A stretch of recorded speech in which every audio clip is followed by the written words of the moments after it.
ইবলিসকে আল্লাহ তাআলা লানত দিয়েছে, দিয়েছে কিনা? ইবলিস কি বলেছিল? আল্লাহ আপনি আমাকে ক্ষমতা দিন, হায়াত দিন, শক্তি দিন, আমি আপনার যে আদমের কারণে লানত প্রাপ্ত হয়েছি, অথচ পৃথিবী নয় সপ্তবক জমিন, সপ্তবক আসমানের মধ্যে এমন কোন স্থান ছিল না যে স্থানের মধ্যে আমি ইবলিসের সিজদা পড়ে নাই। কি পড়ে নাই? সিজদা পড়ে নাই। আমার মতন হবে এরকম কোন ব্যক্তি আপনার আমার সময়ে কেউ ছিল না। কিন্তু ছোট্ট একটা অপরাধের কারণে যেটা আপনি আমাকে লানত দিয়ে দিয়েছেন, ধ্বংস করে দিয়েছেন, আমি এই বনি আদমকে আর সুখে থাকতে দেব। আল্লাহ বলেন তুমি কি চাও? শয়তান বলল, ইবলিস বলল আপনি আমাকে ইয়াউমাল কিয়ামত পর্যন্ত হায়াত দেন। বলে দিলাম। বলে রব্বুল আলামিন আপনি আমাকে আপনার বান্দার শরীরের শিরা উপশিরায় রক্তের কণিকায় কণিকায় হাঁটার জন্য আপনি আমাকে শক্তি সামর্থ্য দেন। দিলাম। বললো আমি হায়াতে ফেলাম, শক্তিও ফেলাম, অতএব আমি আর আপনার বান্দাকে বনি আদমকে একজনকে আমি জান্নাতে প্রবেশ করতে দিব।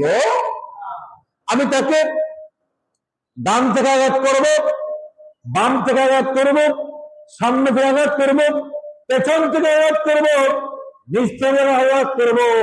আমি তাকে চতুর্দিক থেকে দিক থেকে আমি তাকে আঘাত করে করে তাকে পেরেশান রেখে দেব। আর এই পেরেশান হওয়ার কারণে বান্দা আপনার সালাত করতে পারবে না, জিকির করতে পারবে না, তাওবা করতে পারবে না, বান্দা খেতে করে নমনীয় হতে পারবে না। আমি তাদেরকে জাহান্নামে নিয়ে ছাড়ে দেব। নাউযুবিল্লাহ। আল্লাহ বলে ইবলিস শোনো, তুমি ডান থেকে হামলা করবে, বাম থেকে হামলা করবা, সামনে থেকে হামলা করবা, পিছন থেকে হামলা করবা, চতুর্দিক থেকে তুমি হামলা করে দেখো আমার বান্দাকে নাস্তানাবুদ করবা। আমার বান্দা যখন আমার দরবারে তাওবা করবে, আমি আল্লাহ উপর থেকে তাকে রহমত দিয়ে সিদ্ধ করে দেব। ইবলিস তখন হাতে পায়ে কামড়ানো শুরু করছে। হায় হায় হায়, আমি সব বলেছি, উপরটা বলতে বলে দিয়েছি। আসলে তাকে বলে দিয়েছে কে?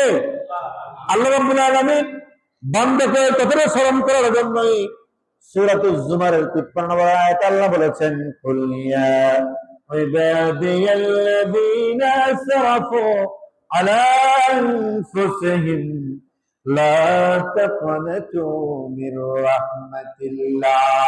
হে রাসূল আপনি আপনার উম্মতদেরকে বলেন, সমস্ত বনি আদমকে জানিয়ে দিন, ও আমার বান্দারা, তোমরা যারা জীবনের উপরে আত্মার উপরে জুলুম করেছো, অন্যায় অপরাধ করেছো, তোমরা শোনো, তোমরা তোমাদের আল্লাহর রহমত থেকে নিরাশ হয়ে যেও না। কি করে তোমরা তোমার রবের রহমত থেকে নিরাশ হইও না।